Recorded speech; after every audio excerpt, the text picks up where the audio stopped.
Wow, I love this. Welcome to the first panel of the first day of reunion, everyone.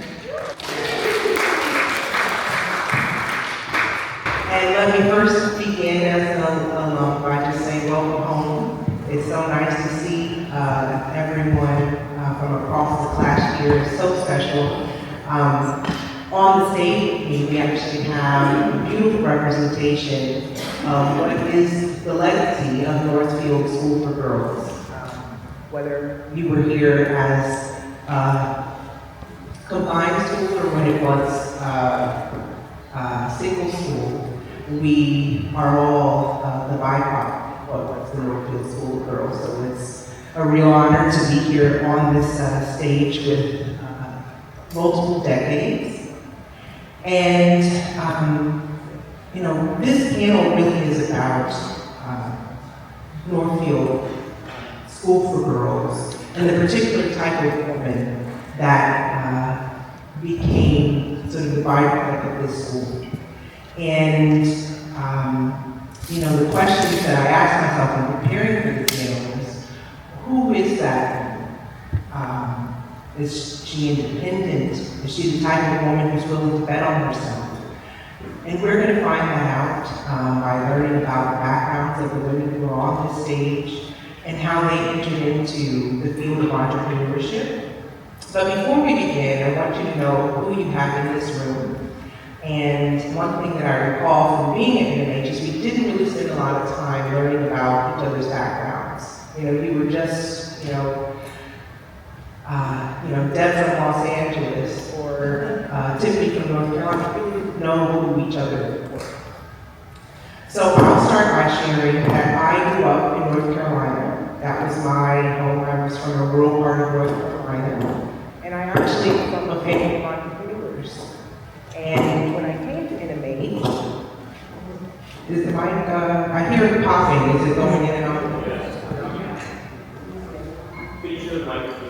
Here. How about this one? Great.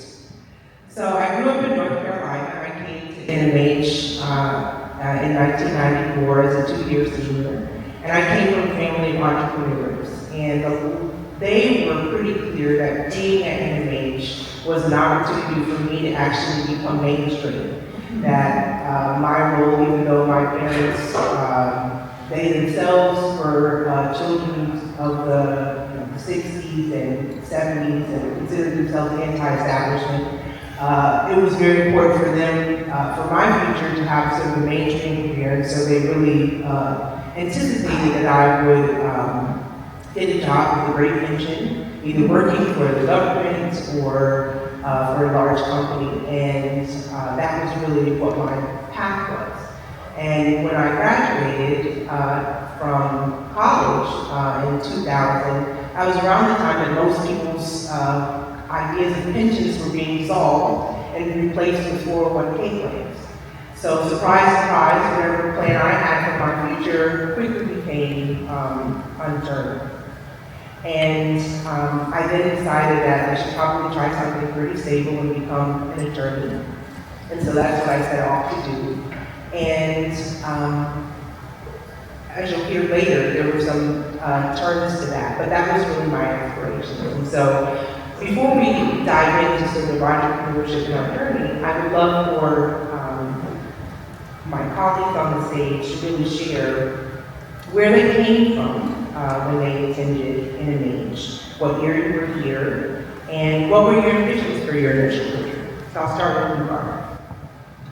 Thank you, Tiffany. Hi, everybody. It's nice to see everybody here, and it's lovely to be back, as always.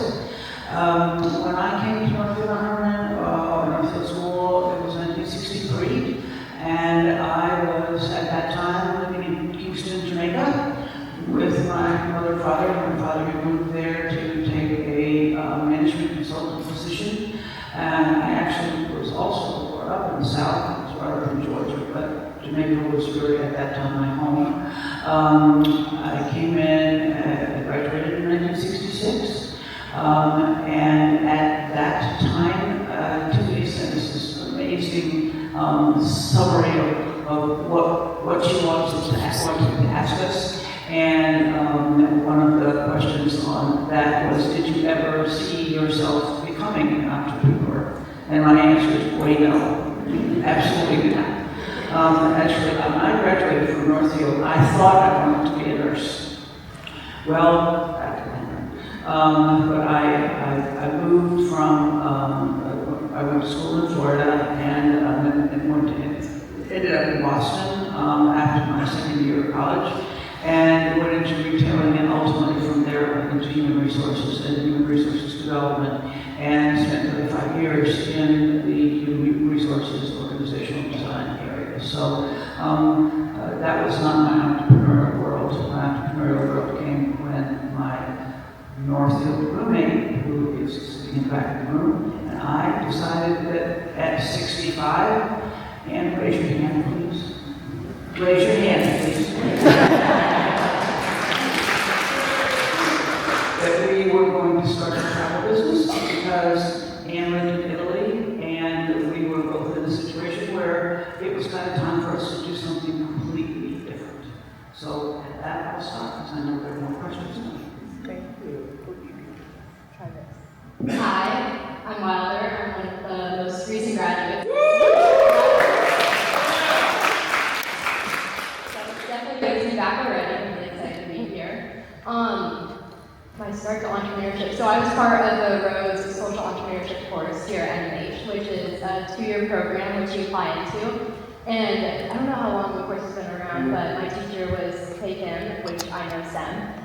Basically what the course covered was identifying a need in your community and what you can do to best solve it, and do that in both a sustainable way and also a way that's profitable. So a big thing that Seth always told us is that you're not creating a charity, you're creating an actual business where you can profit off of it while still doing good for your community. So that's been something that I'm really focusing on. Next year I'll be attending the University of Michigan, and I'm hoping to major in environmental studies with a minor in economics. Yeah. Thank you. And I'm also from Vermont, sorry. Go blue. I'm Kate.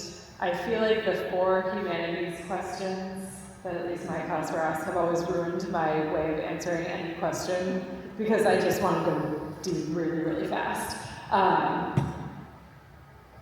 When I think about going up. So I grew up in Northfield. I was a day student. I graduated in 2006, so I was affiliated with the Northfield campus for the first 3 years of my time here, and then was the first class to graduate from the consolidated campus. So I had a really unique experience and a really wonderful experience. And then from there I went to college at Northeastern in Boston, planning to go to medical school. And that was the first time that I was exposed to social entrepreneurship, which is something that we didn't have the class, right, in my time. I had no idea what it was, but I started volunteering on this mobile healthcare van that was bringing medical services to underserved areas in Boston. And I'm going to keep a very long story short. It got me thinking about systemic change and learning more about social entrepreneurship. It got me really passionate about that. So I said, why don't I go try to do that for a while? I still took the MCAT. I really wish I hadn't done that, because I did not go to medical school and that took a lot of time. But it led me into then working in the social entrepreneurship space for a long time. I'm in a pivot moment in the last 5 years of my career where I'm also working as a therapist and working towards opening a group practice. So have been on the side of supporting social entrepreneurs for a long time, creating my own entrepreneurial journeys along the way, and everything's very, very influenced from NMH, so thank you for having us. Hi, my name is Natascha Hess. Can you hear me okay? Perfect. It's such an honor to be here for me today. I had a pretty strange path to becoming a chef. My first semester, they call them terms when we were at boarding school, not semesters. But my first term, my work job was working in the bakery at 6 in the morning. There's an amazing Steve Jobs speech on entrepreneurship where you connect all the dots backwards. And for me, looking back on my career, it really started here in the bakery, in the dish pit, in the kitchen. I never anticipated becoming a chef. I actually I came to NMH to play ice hockey. And then I went to the University of Wisconsin and played ice hockey there. And I always thought I'd be a professional hockey player. But I was a little before my time, and they didn't have that. So I ended up actually going to law school, like Tiffany. I look back now, people always ask me, why did you go to law school? The reason I initially went was because I wanted to be an NHL agent. I was working for an NHL agent at the time, and I was the only one in the office that hadn't gone to law school, so I thought if I went, that would make me an NHL agent. Didn't turn out like that. I ended up doing criminal law, bankruptcy, and divorce, which were all incredibly depressing. Real bad. And so I would go home every day and cook, and that was my meditation and my time away from lawyering. Back to NMH, since it's such a huge part of my story, I started taking Chinese classes here my sophomore year. I was a four-year student, four-year senior. But I started taking Chinese classes here, and I loved it. It was like the first time I was good at school. So then I ended up becoming a Chinese major at the University of Wisconsin, and I went and lived in China with a family for 3 summers when I was in college. And every day when I was lawyering, I was wondering what I was doing with my life. It just didn't feel like me. It felt like square peg, round hole. And I ended up calling one of my friends from NMH, who's in the room today. Sorry, I just flew in. I'm all confused about the time. My friend Clyde over there, please raise your hand. I called her and said, I'm thinking about opening a food truck. And she said, let me design it for you. And Clyde actually was my host when I was in 8th grade, and I came to NMH to see if I liked it. And we ended up playing hockey together and softball and becoming lifelong friends. And she's designed my food truck logo, done all my branding, so it's a special company because it's the two of us designed it and did it together and are still working together in year 10 now of my company. So I started a food truck called the Ginger Pig in Boulder in 2016. We now have 2 restaurants. It's been an amazing journey. There's 34 of us. We just received our 3rd Michelin Bib Gourmand Award.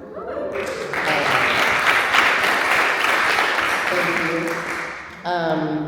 And sometimes when I'm at work, I walk by the dish pit and I see the sanitizer, and I think about the first time I ever saw that was in West Hall. And just every piece of me, every part of me, the head, heart, and hand is weaved through my business. Even if you walk into the restaurant in Denver, you'll see the head, heart, and hand written in Chinese characters on the wall. I'm going to pass the mic. I could talk about the Ginger Pig for a few days. You're making it sentimental. But it's a big part of me here with the Chinese lessons here and the working in the dining room. And just one really quick story. When we worked, can I do a really quick story? Cut me off. I'm gonna Cut me off. Okay, I'll come back to it. I'll come back to it. Where's the samples, right? Good morning, everybody. I'm Mari Adam. I'm really happy to be here. I can tell you you could have told when I was at NMH I was going to be an entrepreneur because I really did not like following rules. And just because other people did things a certain way had no bearing at all with what I did. So that was probably, like you're saying, you find out you're the square peg in a round hole. So when I graduated, I really wanted to go in the Foreign Service and have a career in international diplomacy. It's what I always wanted to do. And sure enough, after a year of grad school in Europe, I got a job with the State Department, and I embarked on this career in Washington and overseas working for state, which was fabulous, loved it. The problem, like many women encounter, is I got married, and they keep moving it. Not period, there's more to that story. Maybe there's period there. So they move you every couple years, and my husband was a pilot. My husband at the time was a pilot, couldn't work, and so we were always separated all the time, and I saw the writing on the wall, and I said, I've got to go do something different. This is just not going to work. So like many women, I changed my working life to suit my family life. I quit my job came back to the States, and I ended up doing an MBA in international finance, and I thought, I'll go work at the World Bank or something like that. So I ended up with this part-time job. This was 1989 for an independent, fee-only financial planning and investment management firm in Washington, D.C., which was almost the first in the country, I can tell you. It was just the beginning of this whole financial explosion that was happening at that time. And I worked for them part-time, and I found something. I absolutely loved this job. Me, who never took an econ class that I liked, knew nothing about finance, I took this class and I embarked on a new career. So again, like many women, I worked for a couple banks, I had 2 kids, I had to be at a meeting at 7 in the morning after dropping 2 children dressed, fed, at the daycare at 7 a.m. so I could get somewhere by 7. And if those of you in the audience who know, there's just no way you can do this, not for very long. It is absolutely backbreaking. So I said, you know what, I'm going to start my own firm. And I had very low expectations. It was just kind of a keep me busy type thing while my kids are little. And this firm that I had grew into a firm that was managing about $300 million, which actually in my business is a very small firm, but until I was acquired. But I became an entrepreneur, and it was wonderful because, like Natascha said, I really felt I was the square peg in a round hole. I used to get in trouble in my corporate jobs because they did things a certain way, and I didn't like to do them a certain way, or I found a better way to do it. And you don't make a lot of friends that way. So just a really quick little thing, when I was still working at a bank, they had all of us in the office do a Myers-Briggs test. And out of 25 people, I think 21 landed in the same square. And what I remember about that square is it said, if it's Thanksgiving, you're gonna make a turkey. And then there were 4 of us who fell somewhere else, and we were the ones who had a real problem in the office, kind of. And I thought, I don't like turkey, and I'm not going to make a turkey. So I went off on this, career that became very successful. And just to give you one little reason why, I'm a woman, and I found that when I started in personal finance in the 90s, women really didn't have much of a role. Women felt disrespected, not spoken to, talked down to by financial professionals. Financial professionals were dismissive. They really sometimes wouldn't even look and talk to them in meetings, talking about their money. So the thing that I could see differently as an entrepreneur, and I did differently, is really craft a firm that solved the needs of women and their money. And I was very proud of that. And so we'll leave the rest till later. Thank you very much.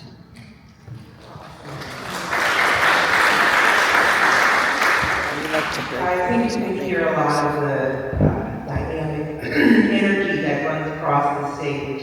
And both Natascha and Mari touched a little bit on sort of the pulls or pushes for them into entrepreneurship. And we're going to have an opportunity to sort of popcorn across the stage to really touch on what that moment was for our ladies that really pulled them or compelled them to go into entrepreneurship.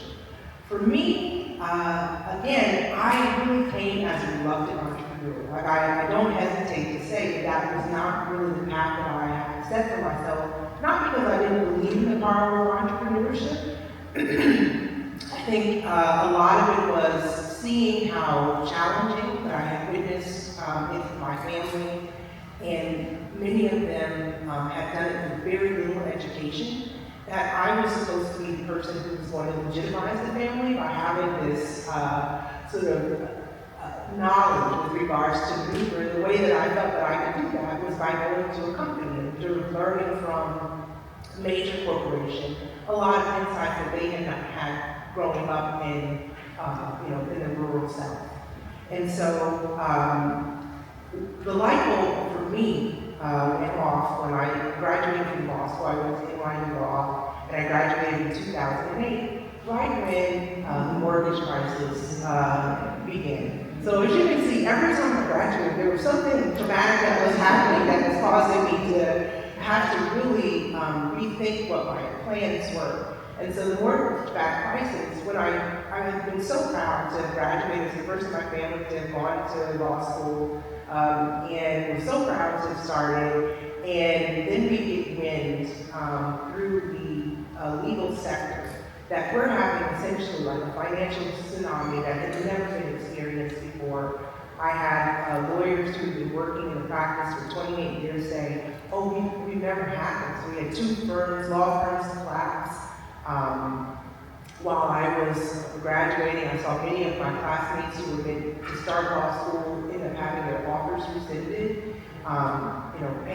The pay scales, which are set in a very standard way, were actually being reduced. So I went into work thinking I was going to make one salary, and immediately found out that my salary was going to be 20% less than what I had signed up for.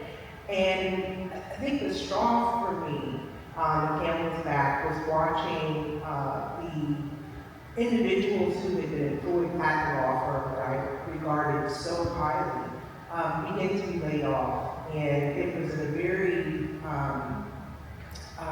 it was in a way in which it really made me question sort of what I was signing up for the next 30 years. I saw people who were literally 2 to 3 years away from full retirement being laid off and had to pack up, and I held their hands, and I just realized there was something a little bit different about this model, and I felt like I could build something a little bit differently. So that was sort of my, I would say, push into entrepreneurship. So I'd love to hear from you, Barbara, so what it was for you. It was 2012, and by this time, as I said earlier, I was at the other end of my career, if you will. I was helping my husband, who had his own business at that time, and lives in Italy, and has for a number of years. I was lucky enough to be able to go and see her often. And we have a very special group of friends that we've known for most of our lives. And we're trying to decide where to gather this particular group of friends for a long weekend in Italy. And that was because we had been meeting for years on our quote milestone birthdays, 40, 50, 65, and we got to 65, and somebody said, we got to 60, sorry, and somebody said, well, what are we going to do for our 70th? And everybody turned to Anne and said, well, we're going to Italy because we want to know why she still lives there. So we were literally going around the countryside thinking, well, how can we find a place for this particularly special group of people to stay all together, and we would be wanting to be in the same place and easily accessible to the wonderful things about Italy. And then we did that in 2012, and we found this wonderful place. And suddenly somebody at the gathering, or maybe right before, said, you know what, you guys could do this. It would be great. Do you know how many people of our age really have no idea how to play trips, blah, blah, blah. And so we didn't, had thought that was going to be our path. But she was at a point in her career where it worked for her. I was at a point in my career where it would work for me. And we said, let's do it. Let's just don't. And we don't. And just out of curiosity, anybody here who has traveled with us, could you raise your hand? And I think that one of the things actually in preparation for this panel that we talked about, and this is an appropriate time to bring it up, is how do you find your clients? How do you start? When you do that, when you jump off that cliff, how do you start? And you look around, and we looked around, and our various our businesses that we had been in provided us with sort of inroads into who to find and how to find them. But a lot of the core of our start of this business was here, with our classmates and other people and faculty members, etc. So Northfield Management has really played a huge role in us being able to do this, and we've been at it since 2013. So, What's the name of your company? I hesitate to tell you that because we're stopping our business at the end of the year. That's another piece. But we can take that offline. And you can go ahead and share with us as well, Roger. I started I think it was my sophomore year when I sat down for study hall. And I had nothing to do at night, and I was really bored because my roommate was in Brazil for the sophomore Q2 trip. And I opened my email, and I had gotten like 5 emails from Kim talking about this course. It was basically like, his headline was like, do you want to learn how to make money? And I was like, okay, yeah. Let's do it, that sounds good. And so I opened it, and it was an application for the Rhodes Social Entrepreneurship course. And basically what we had to do was write an essay about something that we saw in our community that we wanted to change. And we had to get a teacher recommendation or an advisor recommendation. And so I texted my advisor, who's in the back right now, hi Sam. I texted her at like 11 p.m. And I was like, can you write me a recommendation? She was like, when is it due? I was like, tomorrow. She was like, yeah, fine, whatever. So thankfully she did it. Thank you, Sam. Forever grateful for you. And I interviewed for the course and I got in, and basically I started my journey to entrepreneurship, and it's been a really cool experience because we've learned about a ton of different systems in the U.S. We had a whole course on the prison system. We visited the local jail in Greenfield. I learned so much about just how the world works, and I didn't really know that any of us even applied to entrepreneurship. I never really seen those two things together. I always thought of entrepreneurship as more just like business and like corporate stuff and like how to make money, but I realized that a lot of it is so much more than that, and you can really learn how to help people in a way that helps everyone. You can employ people and give people a source of income while still helping your community. It doesn't have to be one way or the other. And through that, through STEM, I learned so much about it. And then the second year of the social entrepreneurship course, you get to design your own social enterprise. So me and my best friend created an online trading platform, which was essentially a way for NMH to, if a student wanted to get rid of clothing, they could post a piece of clothing online, and then another student on campus could see that piece of clothing and they could offer them either money, so they could do like, if you posted like a sweater, you could offer them $20, or you could trade another item. So if I had a sweater and someone else had a pair of pants, then we could facilitate some place to swap those clothing. And so that was me and my friend's enterprise, and it was a really cool learning experience. It was really hard. I did not expect it to be as hard as it was, but no matter how hard it was really fun, and it's kind of shown me a path in the future I'm really excited about. I love that. So, right, my social entrepreneurship, I'll build on that because that's the way sort of I enter into this conversation, and while doing a great job of defining it, so thank you. I once was on a panel with NMH in New York, and it took me 3 pages to figure out how to define, right, because we think about entrepreneurship, but the social part, right, is when we're trying to solve a social, environmental, systemic problem. And, you know, for me, and I think what led to me in that moment when I started working or volunteering on that mobile healthcare clinic, right, and realizing I'm an 18-year-old taking people's blood, giving out information about diseases they had. I'm like, there's something really broken in the system, and somebody needs to fix this.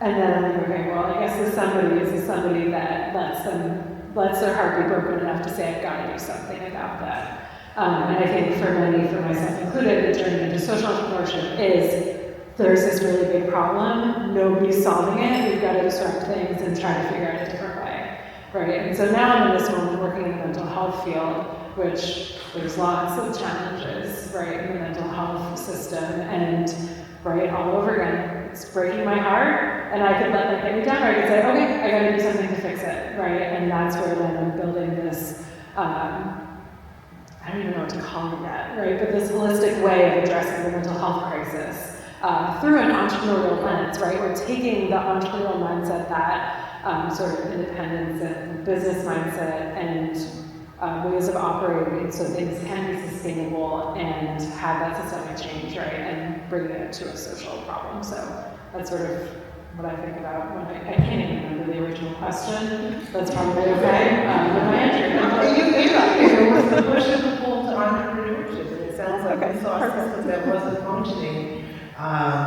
in a way that you knew that could be optimized. So you were right on the head with it, Kate. I'm going to switch it up for Natascha and Mark, since you both sort of gave us already sort of what sort of compelled you to get into entrepreneurship. I really want nuts bolts of skills that you found about yourself as well as things that you didn't expect. And I'm going to start off by saying that, now we hear a lot about entrepreneurship, right? If you're on social media, there's some really great people who are doing daily interviews about entrepreneurs. And I recall listening to one where this very successful individual who was either, I think, very close to being at billionaire status. When they asked him what he thought about entrepreneurship, he said, it feels to me like I have glass grinding in my stomach. That was the way he described his entrepreneurship journey. And then recently I was on a panel and I was sitting next to a woman who explained her journey as being one that was completely filled with joy. And she said, oh, I'm just having so much fun. I love it. I'm just enjoying this. And I was looking at her and I just said, no one ever says that. Like, what are you doing that is leading to that result? So I'm very curious, Natascha, to sort of get a sense as to where you find yourself, like, in this journey of entrepreneurship. So, interestingly enough, I feel like I'm experiencing both those things simultaneously. Glass grinding in the stomach, that's an amazing analogy, I never heard of that one. And then also the joy. It coexists for me on a daily basis. I always thought if I ever write a book about all this, it would be called Crying in the Walk-In. I think almost everybody that works for me has seen me cry. I've been, incredibly vulnerable. It's so much harder, like you said, like Wilder said, than you could imagine.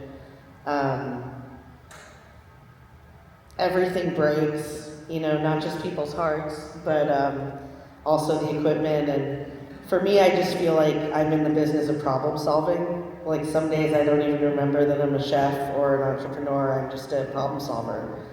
And that's something I learned how to do at NMH. When you leave home so young, I think you start problem solving really quickly. And honestly, one of the reasons I think I'm so good at this is because I'm used to solving problems.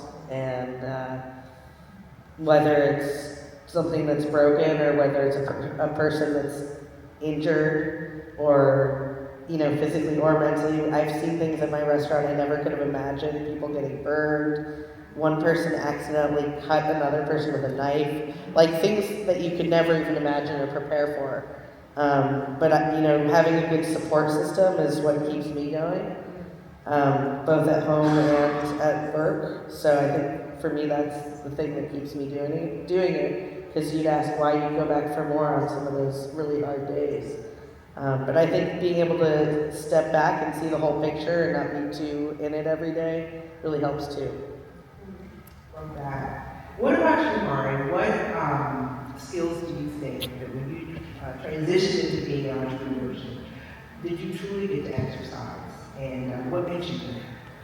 That's such a good question. I would say getting back to, I think it was Wilder's point or something, you go into business to make money. And it is important to make money, because if you don't make money today, you're not here tomorrow, right? You've got to pay the staff and pay your rent and all that stuff. But I think to be successful at being an entrepreneur, that's not what drives entrepreneurs. You have to have some kind of vision and some kind of value, which is your why. Why are you doing this?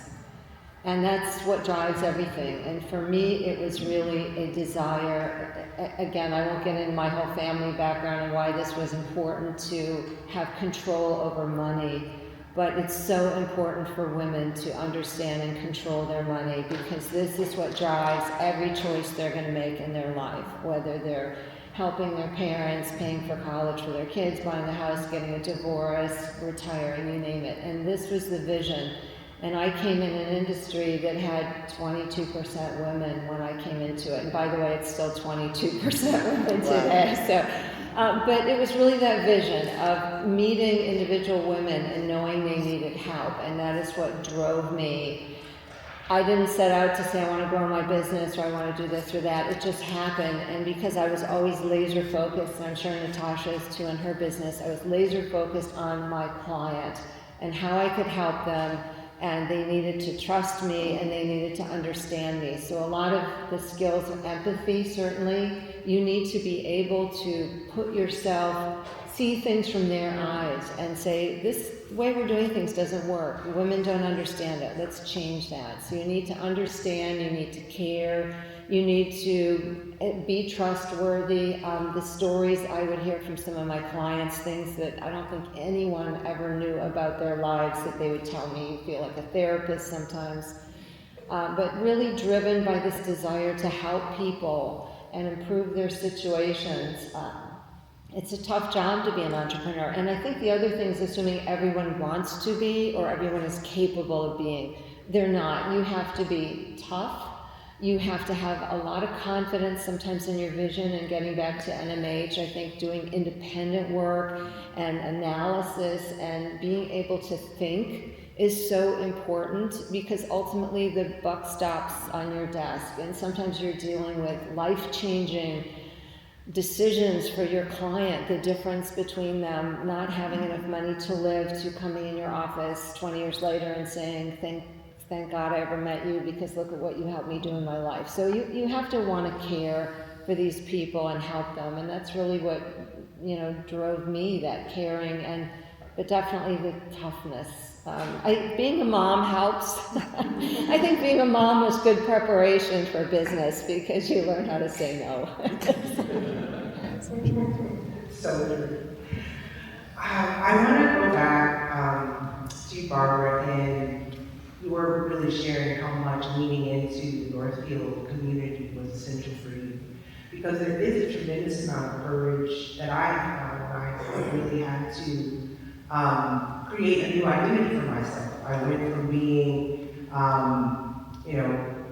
a lawyer, and that being the sole identity which I had, and it got to the point that even at home, my nickname was sort of Wall Street, and my family really took it to heart. I had become sort of this hope, I think, for them with regards to the future, and then I saw it even across the school.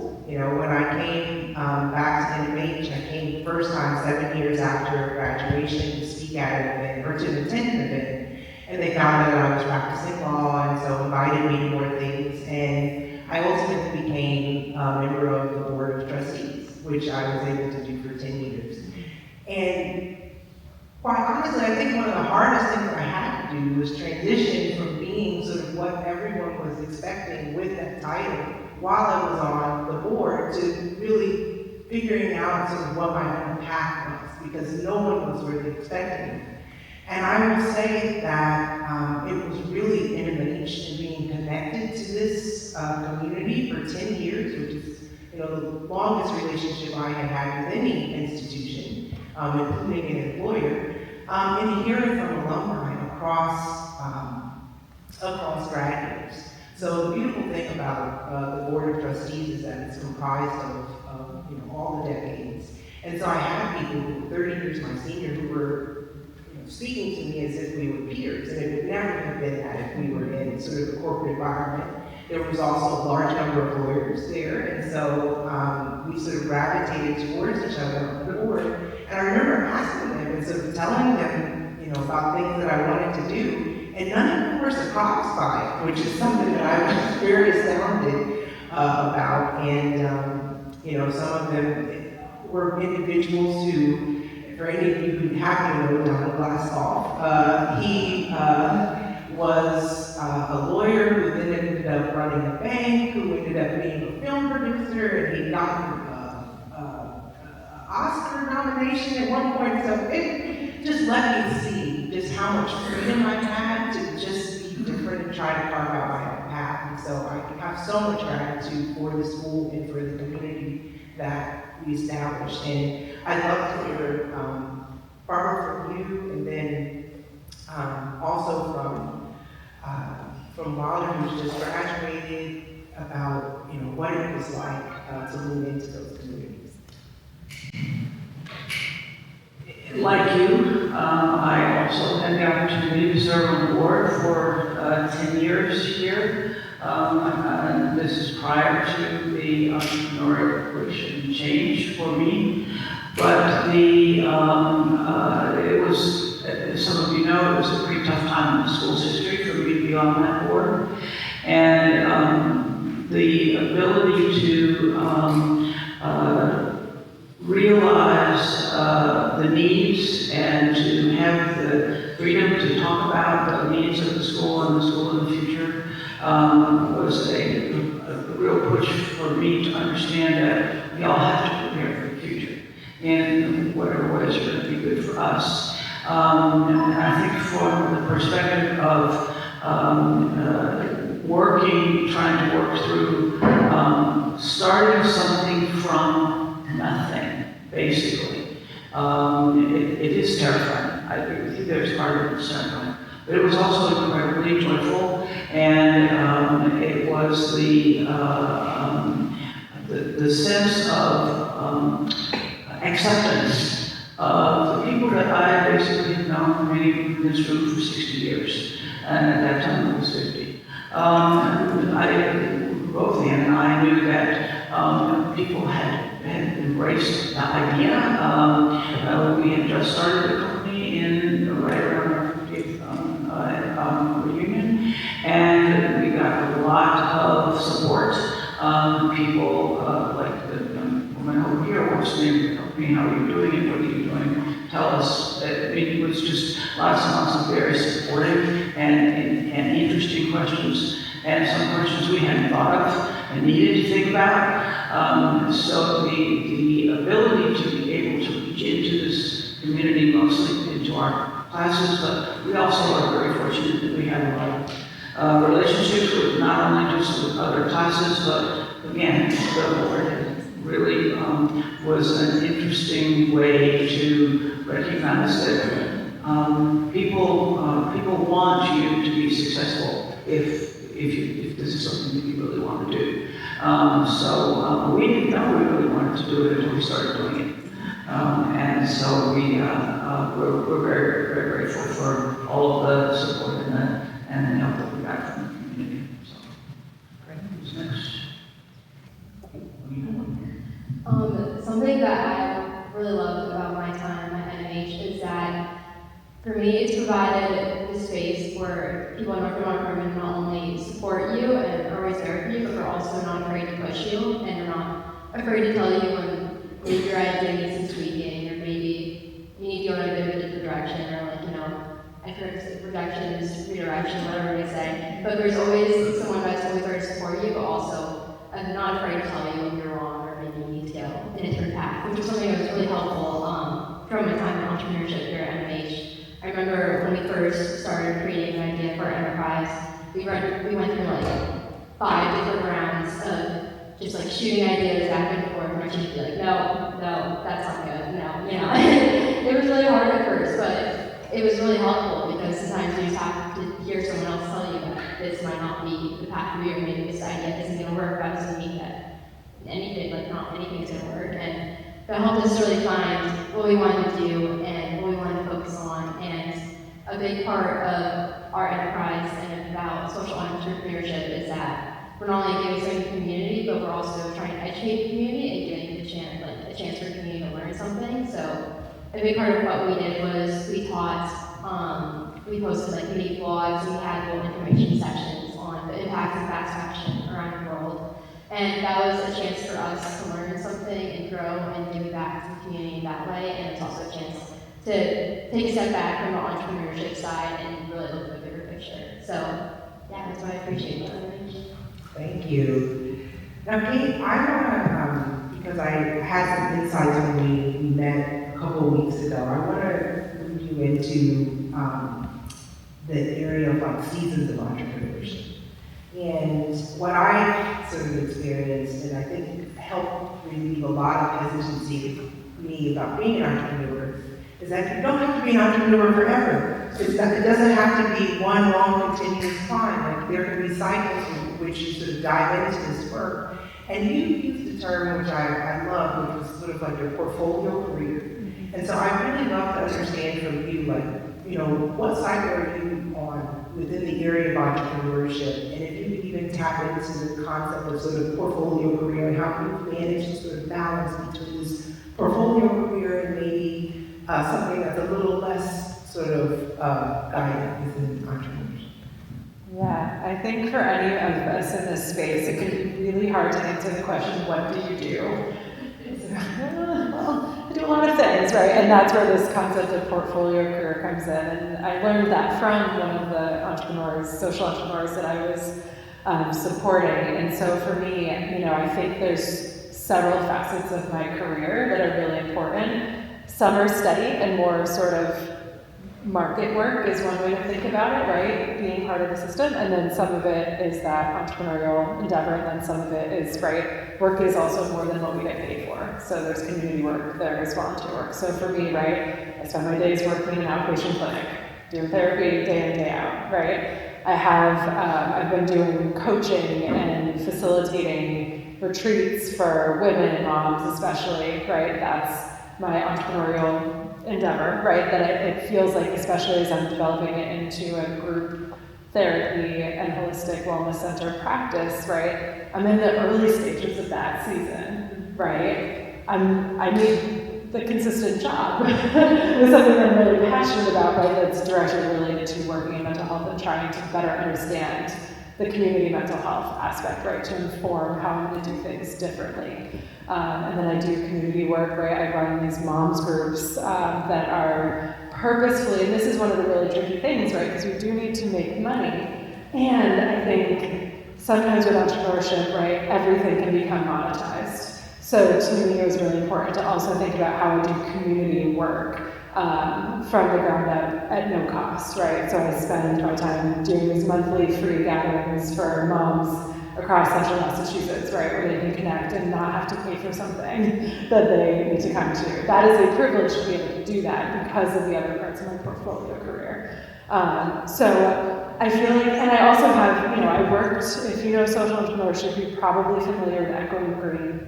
I worked there for 12 years until recently, right? And so that's still very much also part of my life and my portfolio career, and gave me the opportunities to kind of talk about Echoing Green with the social entrepreneurship class for the past 6 years. So that's that answer of where I am. I feel like I'm in multiple places at once, but really at the early stages of what I know is going to be my next big entrepreneurial effort, where I'll probably spend at least the next 10, 20 years, perhaps my entire career, focused on. Wow. I've asked you as well, Natascha, because I know that you're now at the Ginger Pig #2, and I remember when it was the food truck, right? I've been following this evolution. Where did you go from here? Like, where are you within your season of entrepreneurship? Well, I never thought I'd have 2 restaurants. When I originally wrote my business plan in 2015, year 10, I was supposed to open my first restaurant. So I'm really, really far ahead of my business plan originally. And I did just want to bring this back to NMH for a second. When I was here, I was really lucky, and I was on the varsity softball team and the varsity hockey team as a freshman. So I had all these older women to look up to who mentored me, including Clyde. And when I was a sophomore, they elected me captain of both, co-captain of both softball and hockey.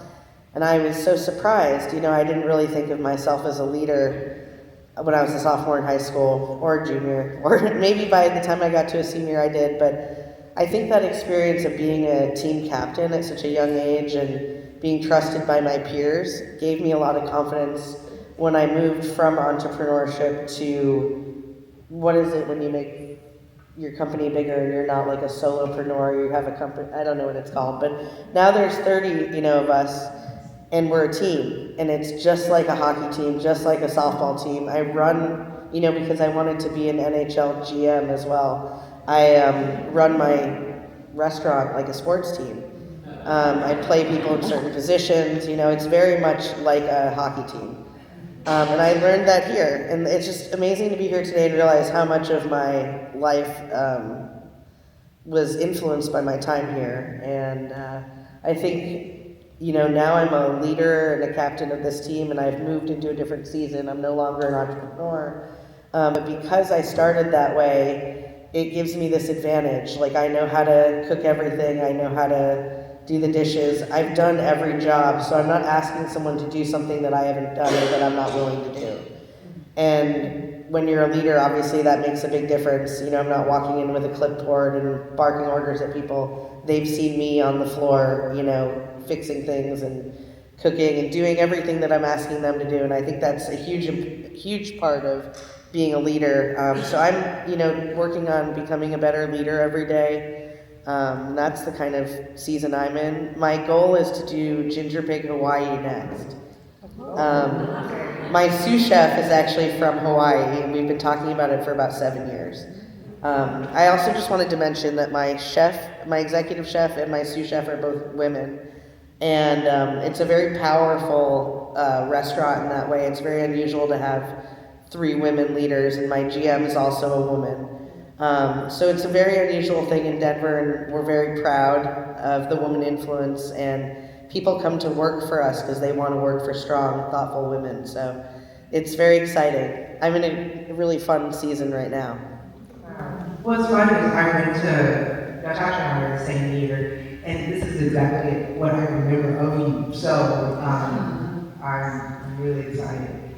As we sort of come back to the wrap, Mari, I want to start with you and really just thinking about what entrepreneurship has given to you and how it's changed your life, because you were so fervent during the call with regards to sort of the power that entrepreneurship really gave you as a businesswoman, and I would love to sort of hear from you.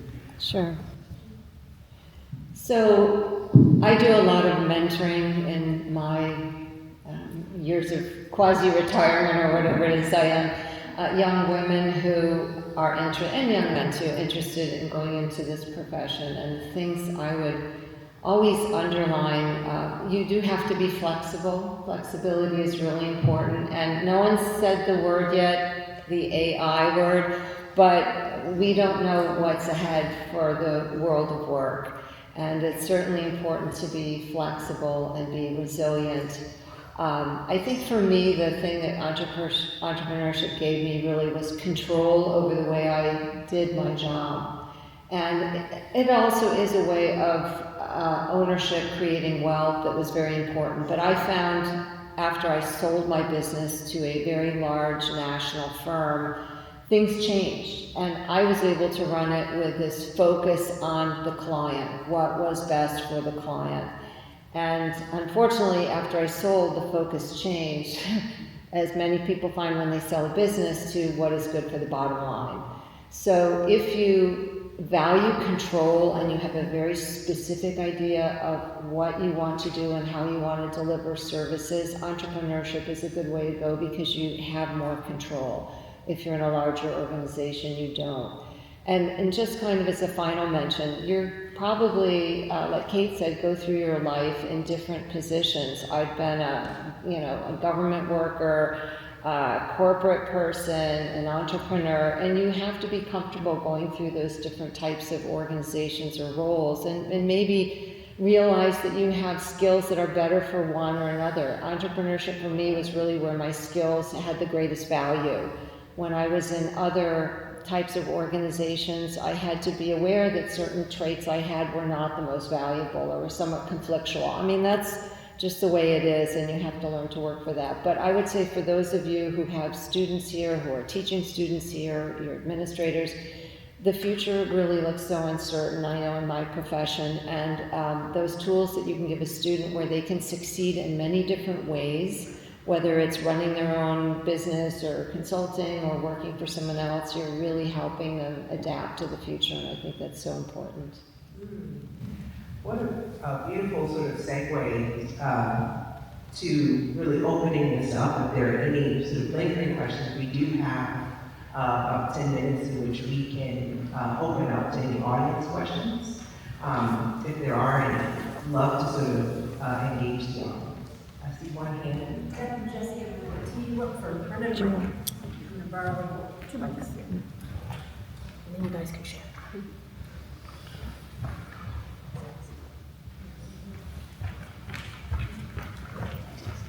loving the diversity of wisdom that's coming from here.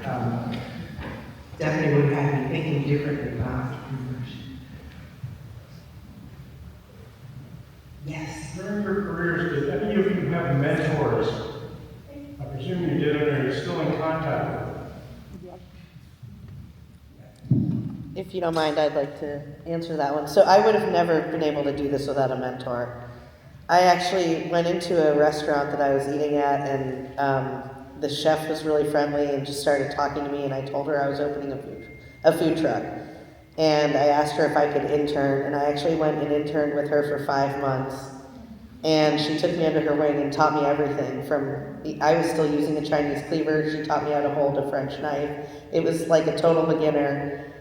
She said, I'll teach you everything that you would have learned in culinary school. And I, was so grateful. And then I found out later that a few years later, she was on Top Chef. She's currently on Chopped Castaways, if you guys like watching TV. But I had an incredible mentor. She came and worked with me on the food truck, helped me open the restaurant, and believed in me. And I wouldn't have been able to do this if there wasn't someone who believed in me and took me under her wing. So I think that's actually the most important thing you can get yourself, is a good mentor. And I just wanted to add one thing real quick. The word entrepreneurship for me, when somebody asks me what it feels like freedom. I don't know where you guys have all worked in your life, but for me, I worked in sports TV, I was a lawyer. This is my 3rd career. And it really feels like freedom, and I think you guys probably all feel that way too. You can adjust your schedule so you can come for a weekend. It's a real freedom being your own boss. I love that I can't get fired every day. To be honest, that's like a big deal if you have anxiety, So there's a lot of things for me where I just think about the freedom that we've created in our own lives for ourselves, and I feel really empowered by that. Amen. And I'll also answer to the mentor. I had a very unexpected mentor. After I left practicing law, I actually thought I was just going to jump out and have my own law practice. So I did that for a couple of years. And it was it wasn't as easy as I thought, let's just say it that way. And I got a call from someone who I was on board with. And so for me, mentorship has a lot to do with board participation. It's just an area that I gravitated towards versus a pro bono sort of attorney, and then just serving as like an advisor on the board, a nonprofit board. And one of my nonprofit board members called me and he said, hey, I haven't talked to you in a year, but my profession has just made a huge change. I've just become a global CEO. You want to just come with me? I don't know what the job entails, but you want to just jump along? I was like, okay, sure. Being solo, was nice, but I think it was still a lot that I needed to learn. And so I got really a front row seat to being a head of a global company.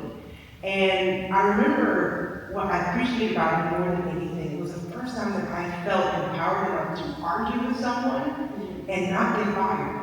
And I will always remember him as the best mentor, because he just gave me the freedom to really, speak and share my mind without the penalty, and with respect, but without the penalty and the repercussion that can come with that. And so, mentors come in all forms. But I think it's been really great meeting them sort of as peers on boards, advisory boards, particularly with nonprofits. I see another hand.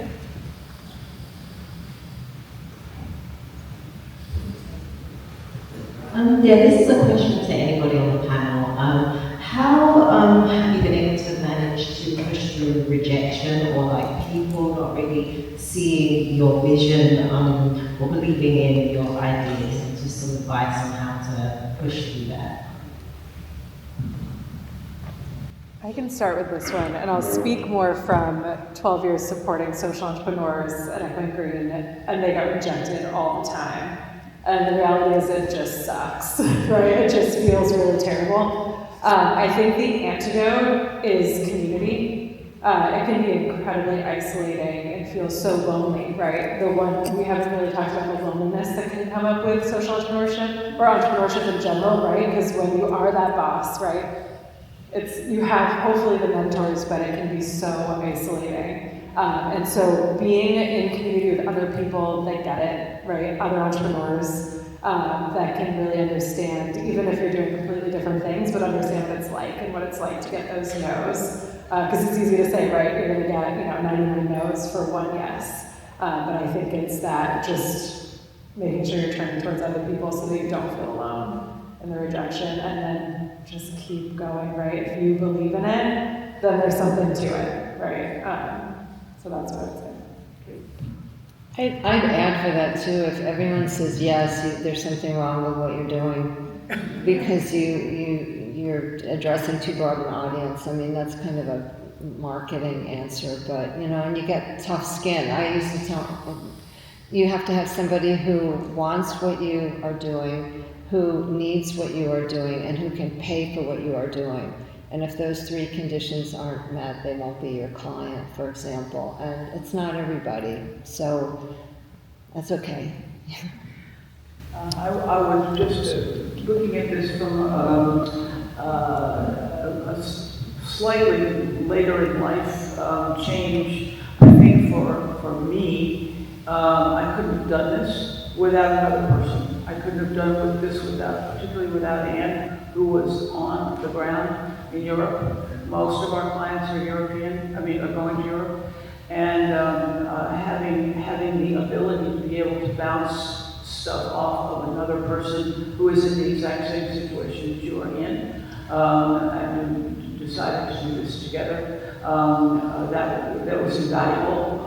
And I know that it really helped both of us to be able to, with different strengths, which we've known each other for 60 plus years and never knew that we had the strengths that we were able to bring to this particular enterprise. They played off one another, they complemented one another, and that was a big help for us in the process of moving into the sort of the winter of our experience as entrepreneurs. Can I add just one thing to that? With the rejection, the first thing I thought of was when I told my family I was going to start a food truck, and my brother said, "You should just sell food out of the back of your Subaru," which I told him the health department wouldn't allow. But he didn't think I should, start a whole food truck. He wanted me to kind of test it before I did something crazy like that. And for me, I was, for years, kind of upset that my brother didn't just think I could do it, and I used that as a chip on my shoulder fuel. So I think when some of us feel rejected, we use that as fuel. And I think there's not just one rejection or two, it goes on for years, certain food halls didn't want me, certain food halls did, there's gonna be continuous rejection, not just if your idea is good or not. I might get a Yelp review that says, "This sucks," so there's, I would say, continuous rejection for 10 years, and I tend to just turn it into fuel. Can I add one thing quickly? Hello? I think that rejection for me is one of the most important aspects of the whole entrepreneurship and everything about it. I feel like it's so easy to get lost in your head and see the perfect business plan or perfect vision, and it's like, this is great, this is gonna work. That I feel like you usually need someone that brings you back down to reality a little bit, and it's like, okay, what about constraints? What about this? What about that? I think it's so easy to see what you want to see that a lot of times you need other people to just loop you back in a little bit. So that's been really important for me throughout the whole process. And I think a lot of you said that already, but it's really, I feel like we also can often look at rejection as failure sometimes, but it's so important to actually get your business running and see what you want to see. It's part of the process. Yeah. I know I saw two more hands, and I think we have enough time for those. Okay. Yes. So maybe I can get an insight from one or two panelists here.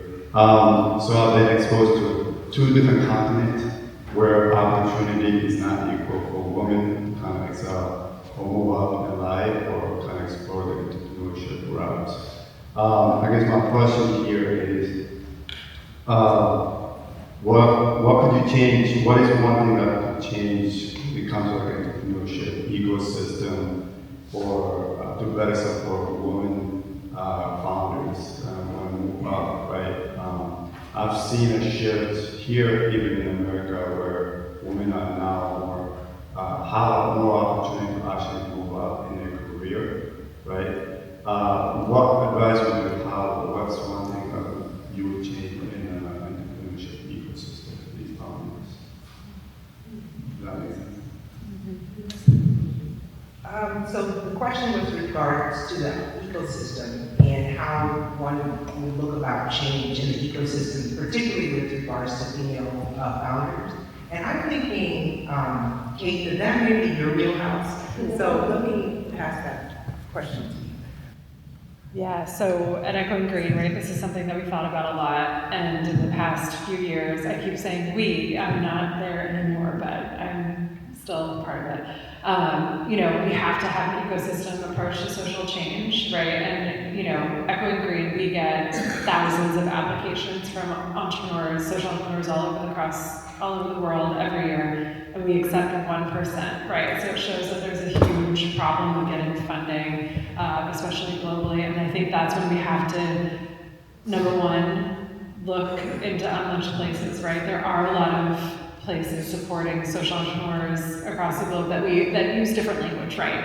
If we're talking to our fellows, is what we call them, and other places, they're like, what the heck is entrepreneurship? So I think we have to sort of, I'm thinking about this one woman fellow working in Western Africa, and she had built this business, right, that was helping those in her community. She never would have thought of herself as a social entrepreneur, but somehow, you know, she found her way to us and got this huge influx of funding. So I think it's really kind of redefining what we think about it here in the US, and the challenge is related to funding often, right? And just continuing to push the field, especially funders, nonprofit funders, to sort of go beyond what they know, right? And really get into communities and try to understand where people are, because there's so much entrepreneurship already happening, even if it's not what we might think about here in the US, right? Or not the same language that we're using.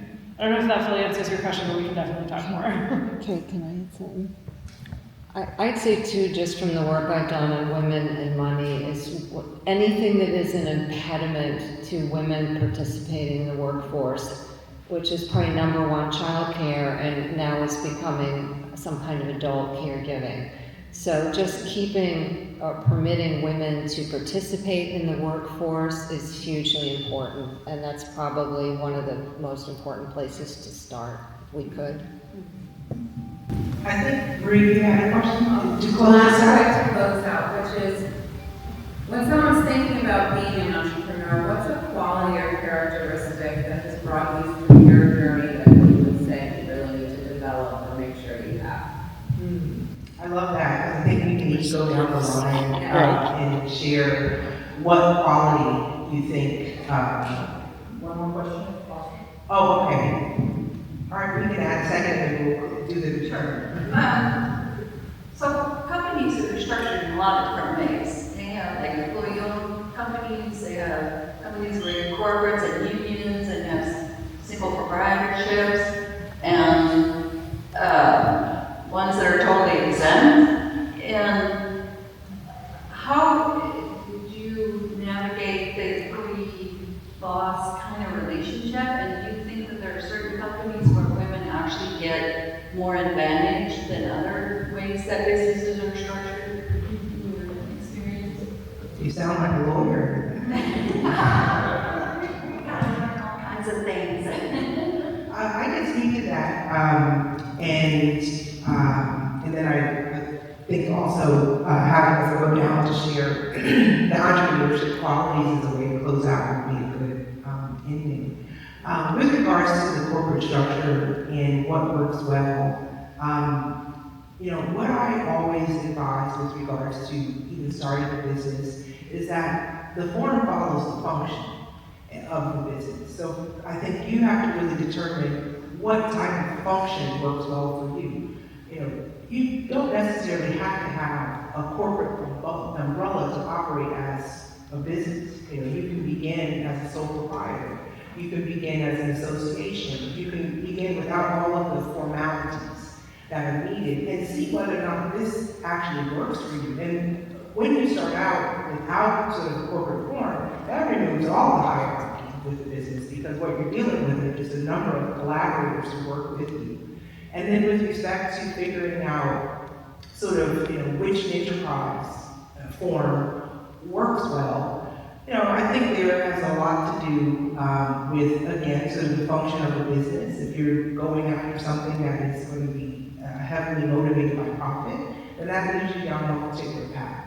If this is going to be a labor of love, and it's going to be just something that's just driven by passion, and profit is not the primary concern, there are other avenues like nonprofits that may be a better fit for that. But I think just getting started is definitely, in having some type of a structure with regards to the business is the best way to sort of figure out, just by practice. It doesn't have to be perfect to just get started.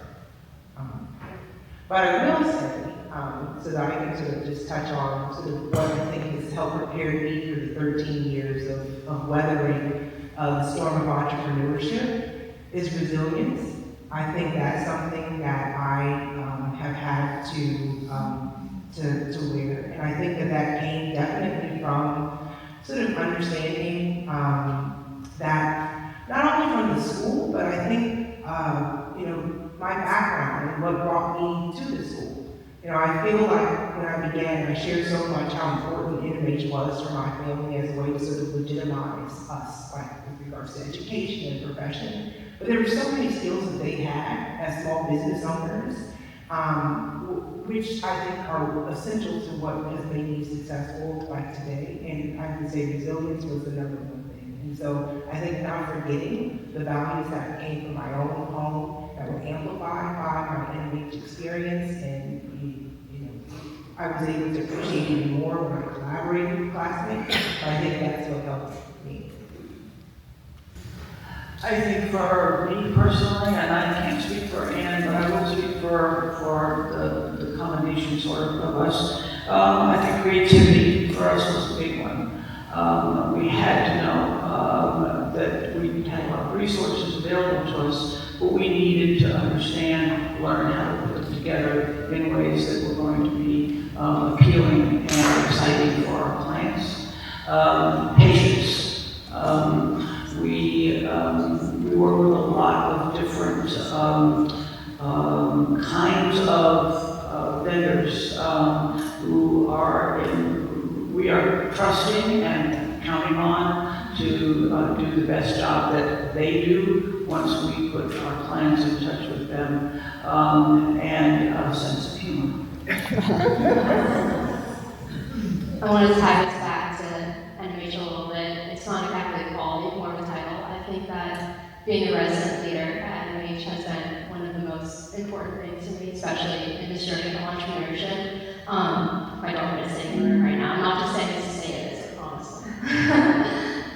But being a resident leader has, first off, taught me just how to talk to different people, which I think is something really important in a job. You get to hear so many different experiences, and I think it really helps apply like a lot of the skills that we talk about, like resilience and stuff like that. And it's also just like a real life example of problem solving all the time. And I think that's one of the biggest parts, especially in social entrepreneurship, is learning how to take a problem, work with others, and see a real life solution come out of it. And then another thing I just think of is just like learning how to become a leader has been a struggle for me, because it's not as shaking his head, but it's true.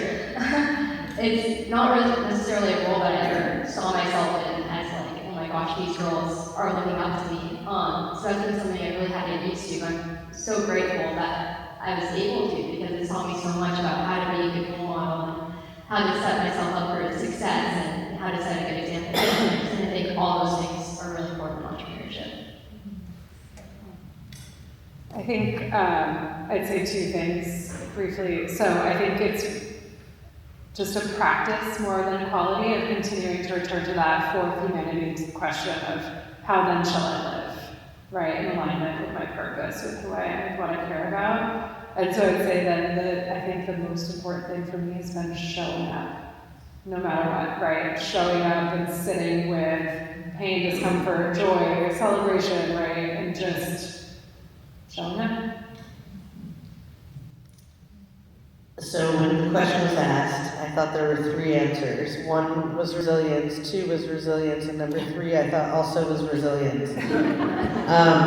There's only two real reasons that companies go out of business, is what I tell myself. One, that you run out of money, or two, you don't want to do it anymore. You can't do it anymore, it's killing you. So I think let's go resilience, self-care, resilience. I'll switch it. I took 5 Colorado bar exams, 2.5 years of my life, to become a lawyer, and then didn't like being a lawyer. But I knew if I could spend 2.5 years doing something I hated, like what could I do with something I liked? So being really passionate and liking what you're doing, I think obviously really matters a lot. And the resilience, the showing up, you know, like sometimes when we have to fire someone, do I even want to show up for that, right? Or hire someone, fire someone, whatever it is. But I think showing up is a big deal, and just not giving up. And you know, there were many times with my growth of this company where I could have given up because I was tired, exhausted, sore, hurt, or the P&L wasn't good that week or whatever. So I think there are many times where you can and should give up, and people probably would have told me to. And I'm really glad and grateful I kept going and made it a success. So I think there's certain times where you could stop, and it's really cool to keep going and then see what happens. But yeah, resilience, self-care, self-care, self-care. That's what I've really taught my group that works with me, and that's what I'm most proud of actually, is not our success or our name or our awards. It's that I've gotten the people that work for me to start taking care of themselves. And that's actually the thing I'm most proud of, so thank you. Just had to mention that, it's exciting.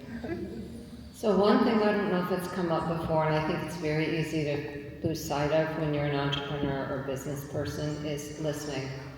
You have to meet your clients where they are. You have to understand what matters to them, and that's what you need to deliver. So it's important to have a vision as an entrepreneur that you continue to believe in, even when, like your question, people criticize you, they don't agree with you, they think you're stupid. You have to have that vision, but ultimately you have to listen to the people out there and deliver what they're looking for, otherwise you don't have much of a future. And I think it's very easy to forget that when you start thinking you're too smart sometimes. So stay humble. Good advice. That's good advice. Well, this is a wrap. I don't know if you can, yes, all right. This is a wrap. Hey, Brian. All right, we've got the head of school here. I hope that all of you all have a wonderful start to your reunion weekend. I want to close by thanking Barbara, who's the class of 66. The class of 66.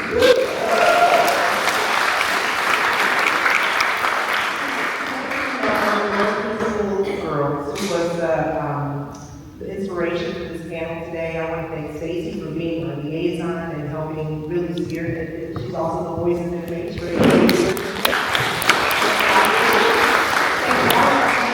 Being here, really excited to get to see all of you. With regards to follow-up, there is an exceptional LinkedIn page for NMH entrepreneurs, which is taking off, and so please collaborate there, and we look forward to seeing you guys out. There is a great capstone right down the hall. My son is getting. Congratulations! I hope you go to the capstone. Thank y'all very much.